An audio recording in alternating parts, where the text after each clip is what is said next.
Indian സർക്കാരിന്റെ പ്രതിനിധികൾ ക്രൂവുമായി കൂടിക്കാഴ്ച നടത്തുന്നതിനുള്ള സാധ്യത ഉടൻ നൽകുമെന്നും അദ്ദേഹം പറഞ്ഞു. കഴിഞ്ഞ 13-ാം തീയതിയാണ് കമാൻഡോകൾ ഹെലികോപ്റ്ററിൽ ഹോർമൂസ് കടലിടുക്കിന് സമീപം ഇസ്രയേലുമായി ബന്ധിപ്പിച്ചിരുന്ന കപ്പലിൽ റെയ്ഡ് ചെയ്തത്.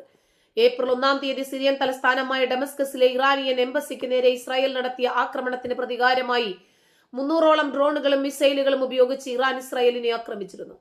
ഇതിന് പിന്നാലെയാണ് കപ്പൽ പിടിച്ചെടുത്ത് ഗാസയിലെ യുദ്ധം അവസാനിപ്പിക്കുന്നതിനും പാലസ്തീൻ എൻക്ലേവിലെ ഇസ്രായേൽ ആക്രമണം അവസാനിപ്പിക്കുന്നതിനും UN സെക്യൂരിറ്റി കൗൺസിൽ ഉൾപ്പെടെയുള്ള അന്താരാഷ്ട്ര സ്ഥാപനങ്ങളിലൂടെ ഇന്ത്യയുടെ പങ്ക് തുടരണമെന്നും ഇറാൻ വിദേശകാര്യ മന്ത്രാലയം ആവശ്യപ്പെട്ടു. രണ്ട് രാജ്യങ്ങൾ തമ്മിൽ യുദ്ധം തുടങ്ങിയിട്ട് മാസം എത്രയായി?